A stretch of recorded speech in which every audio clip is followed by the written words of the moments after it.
they are interesting. If anybody is interested in some of the history about Northville, we do have some books for sale that a lot of people don't know about. I put them on a handout that I had up here with a small biography of Bruce. And I also have some old yearbooks if you want to look through there. And a couple posters here that sort of show the progression of the Northville High School back from the 1800s up till now.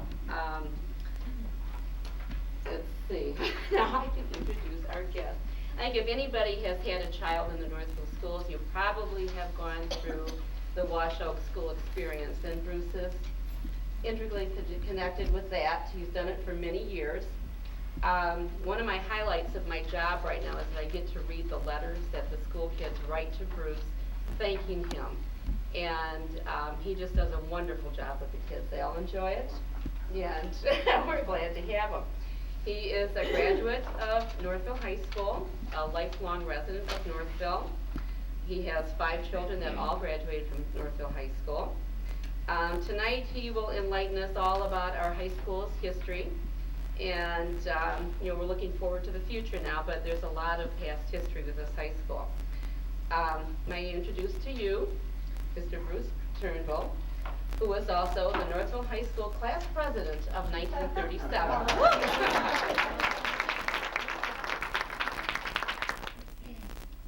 don't know if you can hear me or not. Mm-hmm. Yep. Can you? Mm-hmm. Okay. This afternoon, I was out picking up limbs in front of my house. I live over at Eaton Drive, and 2 joggers came by there, and they were jogging. Of course, I get a kick out of these joggers. They never stand still. They always got to keep moving. I guess they got to keep their heartbeat up. And this one jogger said, this girl said, "Are you Bruce Turnbull, the historian of Northville?" And I said, "Geez, I don't know." I said, I'm one of the characters of Northville. And her husband said, "Yeah, I've heard that too." So anyhow, here I am, either the historian or one of the characters. But I'm glad to be here with you this evening. And I'll give you a little talk. And I'm supposed to talk for 30 minutes. And I just get my watch stopped or started. And Sandy, if I talk too loud or too long, hey, Bruce, stop.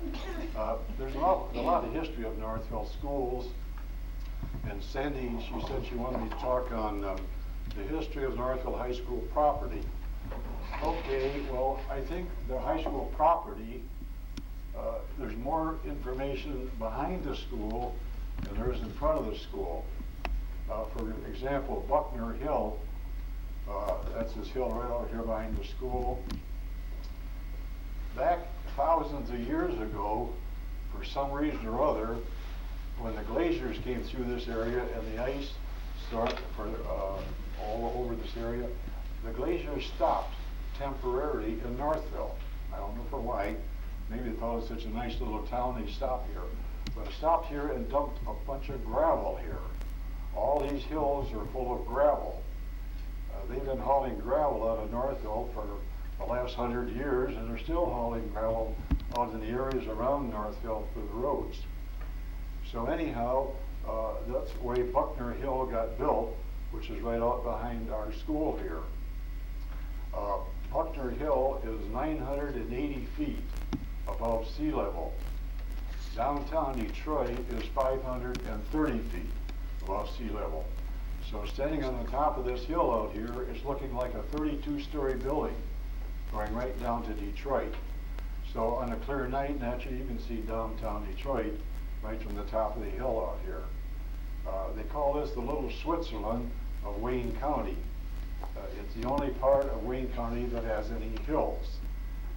We're very, very fortunate out here to have such a beautiful area as we do.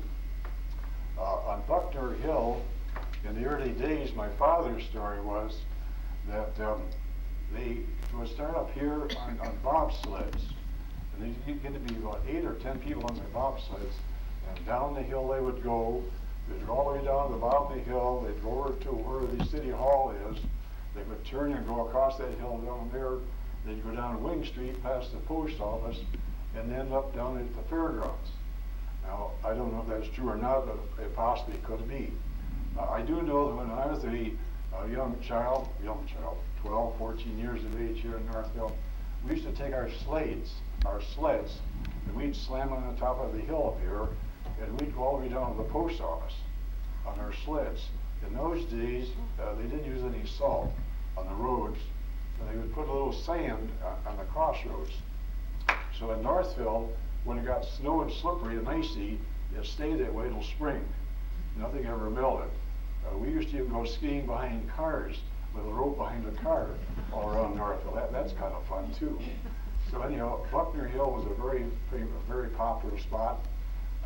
Mr. Buckner had a beautiful home sitting right up on the top of the hill here, and later on he took his home and made it into a tuberculosis sanatorium. It was called East Lawn Sanatorium. So that's went on for many years, and of course that would be right out behind the school here. Another real interesting point, I thought this was real interesting, Base Line Road, as you know, starts in Lake St. Clair and it goes all the way to Lake Michigan. And Base Line, well, Base Line cutoff's over here, but Base Line goes right behind the school. The road that was right behind the school is Base Line Road. When the surveyors come in here with their Gunther chain, of course you know what that is, a piece of chain 100 feet long and 60 links, and each link is 8 inches in size. Anyhow, they started in Lake St. Clair and went all the way to Lake Michigan, and they got up to Northville here, and they couldn't come up the hill to make a road through here. So this is the only part of Michigan that Base Line is not a straight line. It's a straight line, but it's not a road. So they'd come up here, right up behind the school, and up to the swim club, and then down over the hill, and back to the 8 Mile Road. In the early days of Northville, if you wanted to come to Northville, you came down 8 Mile Road. This was before the cutoff. You'd come down 8 Mile Road, and you'd come up here. You couldn't come through, so you'd have to go uptown, go down Main Street, over here to Randolph, back out Randolph, and get back out to 8 Mile Road. It was really a mess to try to get through Northville. So anyhow, later on, when Michigan became a state, and of course you all know when it became a state, it was 1837. That's on your test, so write that down. Anyhow, in 1837, when Michigan became a state, from this Base Line Road, they laid out all the townships from the lower peninsula and the upper peninsula on Base Line. So this is a real famous street, a real famous road. So the new school could be called Base Line, it could be Hilltop, or it could be Buckner Hill. Anyhow, but very famous area. Northville was one town south, because here's Base Line Road, and one town south was Northville Township, which was really Plymouth Township, which included Northville and Plymouth. And of course you know the late story later on we divided, so Northville's at half a township and Plymouth's in the other township. In the early days of Northville, the only part of Northville was south of Base Line Road. There's no Northville north of Base Line Road. So Northville ended at Base Line Road. From Base Line Road north is Novi Township. That did not belong to Northville at all. Oh, that's a long ways away from school, but I'm just backing up a little history there. Northville School District is one of the oldest in the state of Michigan. It goes back 172 years old. 172 years old, back to 1827. I thought this was kind of interesting. Northville people have built 16 schools in Northville since 1827. 16 schools, 11 of them are still being used, which I thought was quite unusual. We bought one school, but we built all the rest of them. I say we. I'm not quite that old, but you know, I'm 100 years old, but not quite that old. But anyhow, the only school that we bought is down at the mill race now is the church. That was the school that was here in Northville from 1850 to 1865. And that school was right behind the city hall, right where Maggs is now, going down the hill toward the post office. And later on, after we used that school for 15 years, after we get done with it, it was the Northville Library for 72 years. That was the Northville Public Library. Okay, it's kind of interesting. The first two high schools that Northville built, they both burnt down. The first high school was called the Union School. It was built in 1865, and it was built. The first school where it was right up by the, you know where the community building is? Okay, just west of the community building. That was the first school that Northville really had. It went from the first grade all the way up to the 12th grade.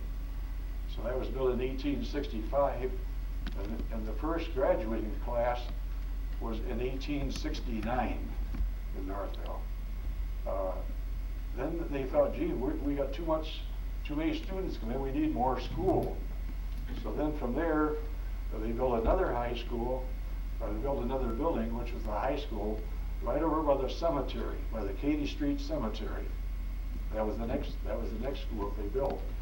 They built that one in 1907.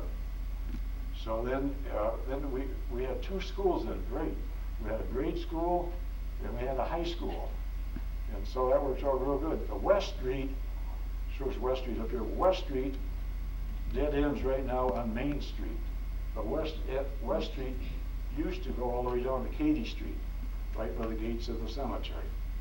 Okay, so then we're all set. Gee, we had a high school and we got a grade school. Now these are big buildings. These are, well, there's pictures of them over here. 8-room schools, 2 stories, all brick. So everything went along real nice, except in 1916, the grade school caught on fire. In the olden days, they used to fire the furnaces up with coal, and lots of kinds of sparks would come out of the chimney, and the building caught on fire and burnt down. So then we just had one school. So what happened to all the grade school children? Well, here's what happened. All the homes opened up on Main Street. Here was first grade, second grade, third grade, fourth grade, fifth grade, right down the street. And each person put their name on it. This is the first grade. So they act like they had one-room schoolhouses. And that went on for over a year, almost 2 years. And they finally built a new school. Oh, price of the schools if you're interested. The first school cost $7,000. A lot of money, eh? $7,000. The next school cost $10,000. And I thought this was kind of interesting. The salaries of the superintendent in 1907, he got $1,000 a year. $1,000 a year. And school was 6 days a week. It wasn't 5, it was a 6-day week. And the teachers, or the principal, like Mr. Principal Johnson here, he was quite an important person. He got $600 a year, a whole year. Are you worth it, or? Anyhow, the teachers, they got between $400 and $500 for a whole year. And the history shows that the music teacher, she only got $200. I guess they didn't think too much of the music teachers, but I think what happened, she only worked part-time. So that went along real nice and fine. Like I said, then the school burned down. So the next school they built was the new high school on Main Street, and that's the one I graduated from. And that was built in 1919. So that cost $75,000 for that building. At the present time, it's a school for the handicapped children on Main Street. That school is still being used. I was trying to think of a few stories there when I was in school there. But there's another time, you see, the schools burned down, and so then they had another deal. No schools in Northville, no grade school. So again, out came all the homes. They also used the city hall. The churches offered to take some of the children when the schools were burnt down. And they also had Quonset huts. We call them chicken coops. In fact, you might have to have some the next year or so. Portable schools. Anyhow, they call them the portable schools. They call them chicken coops. And so they put some of those out on the playground, and some of the children had to go there for another almost 2 years, Northville didn't have any schools. Okay, I graduated out of Northville High School on Main Street in 1937. My favorite teacher was Mrs. Ida Barley Cook. They named a school after her, Cook School. I could give you a whole 30-minute talk on Mrs. Cook, but she was a great teacher. She was my favorite. But anyhow, one thing I will tell you about Mrs. Cook, when we graduated from Northville High School, all the class went to Washington, D.C. by train, right from Northville.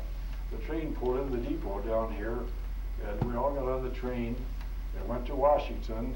The train went into Detroit, hooked up to the main line, and went down to Washington.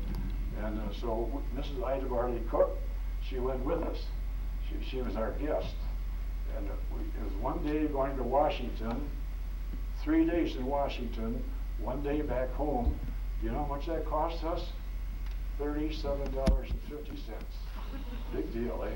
But, anyhow, Mrs. Ida Barley Cook's a great, great person, and I say I could give you a whole 30-minute talk on Ida Barley Cook. My favorite superintendent was Mr. Ammerman. Mr. Russell Ammerman, in school and after school. In 1985, when Russell Ammerman received the award for the Man of the Year out at the Meadowbrook Golf Course, my wife and I picked him up, he and his wife, and took him out there to receive his award. And he was so emotionally worked up that actually the tears ran there down his face. And he said, you know, the happiest moment of my life. So that was 1985. My favorite doctor was Dr. Snow. Dr. Snow was the head doctor of Sessions Hospital. Sessions Hospital was on Main Street, and it was the baby hospital of this whole area. Every little town had their own hospital. Dr. Snow, he and Dr. Holcomb were the main doctors at Sessions Hospital. I was in the Marine Corps for 4 years, well, almost 4 years. During World War II, my grandchildren, I think I was in Civil War, but I really wasn't in World War II. But one of our children, Bob, our oldest one, was born in Sessions Hospital, and that's that convalescent home now on Main Street. That was Sessions Hospital, big 2-story building. They changed it all around. But the Marine Corps paid Sessions Hospital the big sum of $50 for the baby, to have our child. And my wife was in the hospital for 4 days and 4 nights. $50. What's it cost to have a child now? So many thousands of dollars. If you don't have insurance, you're in big trouble. Okay, so that took care of the high school. Dr. Holcomb, Dr. Snow. I had low blood pressure all my life, but I didn't know I had low blood pressure. So Dr. Snow would get all free examinations for all the kids playing baseball or basketball and football. And I played basketball and football and baseball anyhow. So you get free physicals. So I went in there, and I didn't know I had low blood pressure. So let's see, right arm, left arm. Anyhow, whichever one. He took my blood pressure and he says, I said, what's this stuff? He said, do you like the girls? I said, oh yeah, sure, I like girls. And he said, when you take them home at night, do you give them a kiss goodnight? And I said, oh yeah, I give them a kiss. He said, you give them a good smacker? And I said, well, I try the best I can. So he took my blood pressure and he said, And I said, what's this, He said, first let me ask you another question. He said, when you see these girls, you kiss them goodnight, he said, what kind of a kiss do you really give them? I said, what do you mean? He said, there's an American kiss, and he said, there's a French kiss, and there's a German kiss, and he got me all excited. And I got me in the book, he said, you pass, you know. Another character. Okay, about this time, our high school was getting overcrowded, so we had to build a new school.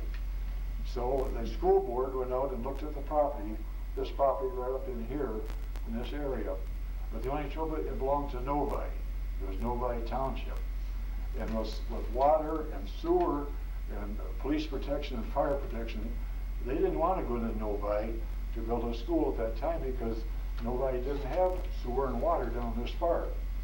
Well, just about this time, the state of Michigan said, look, to Northville, if you don't become a city, you don't get the money from the racetracks. So you got to become a city, just change your title to a city, and then you can get the money from the racetracks. So they did, oh gee, that's a good idea. So right away in 1955, Northville became a city. About that time, a builder came into this, backing up just a little bit. The first money that they received from the racetrack, they built the Northville Recreation Department for $700,000. And that was a lot of money. Now they get the money from the racetracks and they put it in general fund. Well, that's fine, but I like to see them build something with it. They built the community building. And that was part of the Northville School System. For years, Northville used that building for all their basketball games. Anyhow, as time marched along, a builder come in here, right over here in Yerke subdivision. He said, look, I'm going to come in here to Northville. He went to City Hall. He said, I'm going to come in here to Northville, and I want to build a bunch of homes. And they said, oh, that's great. Come on in. They said, yeah, but it's in Novi. And we don't want to be in Novi, we want to be in Northville. So the city council said, well, let's see what we can do about that. So they went over to Novi and they had a vote of the people that they wanted to go to Novi. And Novi said, hey, we got lots of land. You know how big Novi is? It goes all the way to Wall Lake. Half of Wall Lake is in Novi. But this is Novi Township. This is kind of unusual. I just found it out recently. This section was Novi Township. So anyhow, the city said, well, okay, I'll tell you what we're going to do. We're going to move the line from base line and put out to 8.5 mile road. So this builder could build these new houses down here in Yerke subdivision. So they did. And it's kind of interesting. Let me tell you what the name of the streets were. Well, first I'll tell you who was on the council. Okay, on the council at that time was Mr. Welch, Mr. Reed, Mr. Canterbury, Mr. Allen, and Mr. Langfield. So what do you think the streets are named? They had no trouble getting through that subdivision, went through just like that, nothing happened. All you have to do is make a new subdivision named after your councilman. Mr. Ely, he was the mayor, and they named 2 streets after him. Ely Drive, Ely Court, and Ely North. So anyhow, that's how. So then the school said, hey, look, that property out there that was the township, it is now in Northville. In the early days, that was a farm. All this land was a farm from here all the way out to Taft Road. And there's old pictures, maybe you've seen them around Northville, of cattle, Holstein cattle, standing on a house right down the end of the street here. This is cattle in Northville. Well, that was part of this farm. And so it was more or less wasted. It was just after the farmland was got over with. I don't know how it changed from a farm just to an open field. I'm just surmising that during the Depression, they might have lost the farm. Because when I was a little boy, when I was in high school, 1937, I had a little girlfriend that lived over here on Hill Street. And I remember we walked up the street here, we walked up where Ammerman School is, and that was a swamp. Just a swampy swamp. And then there's a big hill up on the top of it. And the grass was up about this high, and this is in the springtime. So we went out there and seeing, I'm not very strong for 11s too much in those days. I picked up a little bit later on, I got a little older. But anyhow, I had some matches in my pocket. We walked up through this field up here to the top of the hill, and the grass is about this high, and this girl said, Bruce, I'm cold. Well, I'm not very smart. See, I didn't put my arm around her, so I said, well, I'll build a little fire to get you warm. So I got some stones together, and I was a Boy Scout at one time. I made a little fire, had some matches. Everything was fine and dandy except the wind came up and a spark went out and caught the field on fire. And I guess you know we almost burned up because we were running east and the wind was coming from the west. And I was thinking we almost got a headache tablet. You follow that one? Okay, right there. Okay. Anyhow, we got back to the house and the fire whistle was blowing and this girl's mother said, well, I wonder where the fire was. Oh, I see the smoke up here. I wonder what happened. I said, geez, I wonder too. Anyhow, but it was just a wide open field, and so the school board said, hey, here's some cheap land. We can buy this cheap land, and they did. They purchased the land then in 1959, and they built a new school. This school right here, this is part of the addition, but they built the school in 1959. Our oldest boy, Bob, started here in high school in 1959 and graduated in 1963. So he was one of the first, in the first high school graduating class out of the school here. Everything went real fine. How am I doing on time here? All right? Okay. Everything went real good in the school. School was going fine. And then all of a sudden, there's a real big outbreak of the flu. I think it was President Nixon, at that time was our president. The whole country, as you know, was in bad shape. First we had the Korean War, which really shook up the country. And then we had the Vietnam War. One of my sons was in the Vietnam War. That shook up the country. And kids started coming to Northville School sloppy, dirty clothes, dirty shoes. The kids in high school said, gee, why should we graduate? Because we're going to be going into the service. You had to go, you know, sign up there and you had to go to the service. So that was the only time that I can ever remember that Northville High School was in real bad shape. The halls are dirty. They kicked in the back door. To cover the door up, they took plywood, put over the doors. It was the most filthy mess that anybody had ever seen. A beautiful Northville High School, because the kids didn't care. They're going to be drafted in the service, and the country actually, it was close to having a revolution here in the United States. But anyhow, the people in Northville didn't realize this. I didn't know. I didn't realize it either. But President Nixon, I'm sure it was Nixon, he said, look, there's a few flu epidemic coming, this Asian flu, and go up to your high school and get free flu shots. So everybody go up here to the gymnasium and had their free flu shots. Geez, they walked in the door, they couldn't believe it. Here in Northville school system, it looked like a pig pen. I don't know who their superintendent was at that time, but I think it was, well, I wouldn't even mention his name. Anyhow, or you take a videotape. But it wouldn't matter who the superintendent was, who the principal was, who the teachers were. They could not control the kids. The kids were controlling Northville High School. Anyhow, when the people walked in here to get their shots, they thought, oh my God, this is going to change. I never knew it was so bad. So anyhow, right away, they changed the superintendent, they changed the principal. The teachers are always good teachers here in Northville. And so that was in the 70s, about the middle of the 70s. So a little later on, in 1986, they're going to put the new addition on the school, which they did.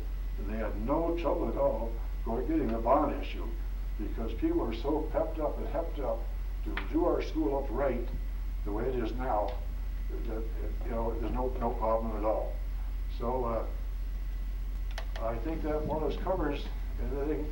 I'm going to have my helper go up here and tell me one more story, and then if anybody has any questions, I'll try to answer them. I got one little story here that you know this young girl here, don't you? I want to tell you, This lady. I was here for the swine flu shot, and I couldn't have it because I was pregnant with Stacy, and she was Okay. born in '75. So it was the winter of '74, '75. and there were buckets in the hallways. The water was dripping. It was a mess. Wasn't that a mess? And you had to stand in line for an hour, so you had a lot of time to look around and say, this is terrible. Yeah. Okay, this is the little story that I tell my third and fourth graders. I take them on Tuesday and Thursday at the mill race. I play golf on Mondays. Anyhow, you're my girlfriend right now, temporarily. Okay, Martha. Martha Neal, you know Martha Neal? She's one of the movers and shakers of Northville, and she's one of the doers on the school board, and she's quite a girl and a friend of mine. Okay. In 1937, well, let me call it about 35, I was a sophomore in school, Northville School, and you could drive a car in those days when you were 14 years of age. So at 14 years of age, I asked my father for the car, and I had this little girlfriend. This is my girlfriend now. And I thought I'd take her out to Wall Lake Casino and Wall Lake Amusement Park. Probably one of the nicest and most beautiful Wall Lake amusement parks in this country. Big dance halls and big bands and big orchestras. And I know I was out there one night and they had Louis Armstrong up in the front, another orchestra up in the back, and they had the battle of bands, you know. You dance one number, you start dancing the other number. Anyhow, so I thought I'd take her out there. I did her for 6 months and never put my arm around her. So I thought, well, if I take her out there, like I'll take her on some of these amusements and I can put my arm around her. So I took her on the Ferris wheel first. All my stories are true, just some are true or more true than others. Anyhow, I took her on the Ferris wheel and got up on the top at night there. We rocked it back and forth. The guy said, "Hey, you up there, quit rocking that Ferris wheel." And I said, "Are you scared?" And she said, "Oh, no, let's go again." So then we went on the roller coaster. And boy, they had a wild roller coaster over at Wall Lake. And I was scared.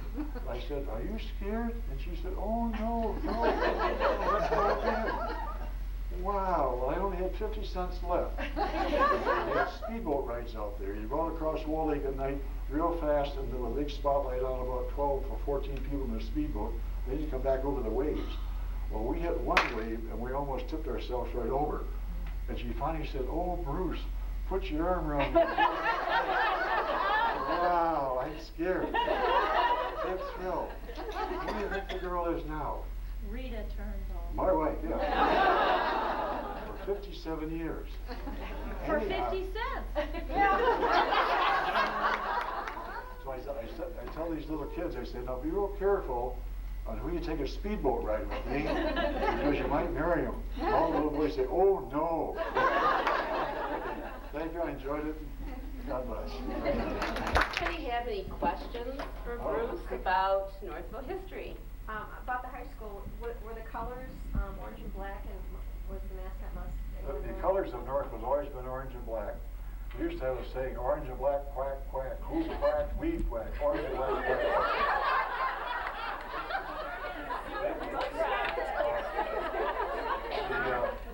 The Mustangs, I think the Mustangs came out when they had the Mustang Ford cars. Such a pop, maybe before that, but we were never called the Mustang, just orange and black Northville. Northville has always had a strong PTA. Have I got a minute? Yeah. Mr. Leslie Lee was our music teacher here in Northville School. You want to sit down, did you? I'll come around. Okay. In 1935, he went to our PTA meeting and said, "Look, the Don Costa Choir are singing in Ann Arbor at the Peace Auditorium. And I wonder if anybody would like to go to see the Don Costa Choir." Anybody ever heard of the Don Costa Choir? They're a men's group of men from Russia. There are about 40 men. And when they sing, they sound like a pipe organ. Marvelous. You've never heard anything like them. And then in the middle of their show, they'd have a break. And then these Don Costers would go and do that dance that they do. I do it for you, but I got some new shoes on. They take their feet out, So 10 carloads of people went to the Don Costa Choir from the PTA. 10 carloads, and there's about 5 people, and it's almost 50 people from Northville went in 1935 to Ann Arbor for the Don Costa. to listen to them. In sports, when Northville played basketball, and they played basketball at over at Ypsilanti, the state tournament, they had no school buses in those days, so the coach said, look, he went to the PTA meeting, said, I have to have some drivers to take my basketball team around the games. 25 men got up and said, we'll drive them. We picked out 5. And when the basketball game was played in Ann Arbor, we had some pretty good teams. They would come and the people would line up. They'd have probably 40 or 50 cars lined up behind the basketball team, and all would go to Ann Arbor, Ypsilanti to the basketball games. And if Northville won, which we won the regionals 2 years in a row, they'd all blow the horns. You think there's a wedding on. They'd all come home. So they really were right behind the team and right behind the school. We did have a PTA before. The only time the PTA was weak was like Martha and I were saying, when all the rain and the water was coming through the roofs. And the store was so bad. The teachers can just do so much. The principal can just do so much. Leonard can just do so much. It's the parents that makes the kids. And then in the 70s, the parents could not control the kids. The kids did whatever they wanted to do, and that's why we had such a poor school and a poor state and a poor country. Okay? Any other questions? I know. We'll get to Joe. Well, Mr. Turnbull, I think Sandy was sharing with us some information about how 8 Mile Road came to be where it currently is between the high school and Ammerman. Could you share that with us? Or maybe you and Sandy? The cutoff, you mean, the cutoff? Whatever this piece of 8 Mile Yeah, Road is if between you've the high been in school Northville and for a long Ammerman time, you School. call it the 8 Mile Cutoff. 8 Mile cutoff. And people wonder why. The high school's on one side of the road and the field is on the other. Like I was saying before, Base Line Road was the road through Northville. Base Line is 8 Mile Road, as you know. So you go out of Detroit, it's Base Line. Can you hear me down there? Yeah. Okay. So when this builder come out here in Yerke subdivision said, hey, I want to build some homes out here, but this is a miserable way to get in Northville. Why don't you have a cutoff around town? So that's when the Northville board or Northville City Hall said, okay, you come and build the houses out here, and you're going to name all these streets off us. We'll get the county to put a cutoff around. So then Northville came in with this cutoff around the school, and of course, half of Northville's in Wayne County and half's in Oakland County. And at the present time, there's about 3,500, well, almost 3,500 people living in Wayne County, another 3,500 living in Oakland County. So Northville's about a town of 7,000 people.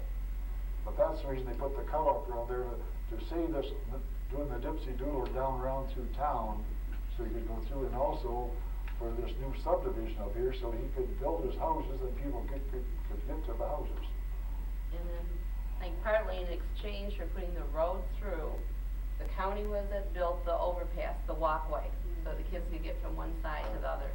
Because I know when I moved into Northville, I could never figure out, why is the high school on one side of the road and the stadium's on the other side of the road? Well, it was all one piece of property. All one piece of property, one big farm.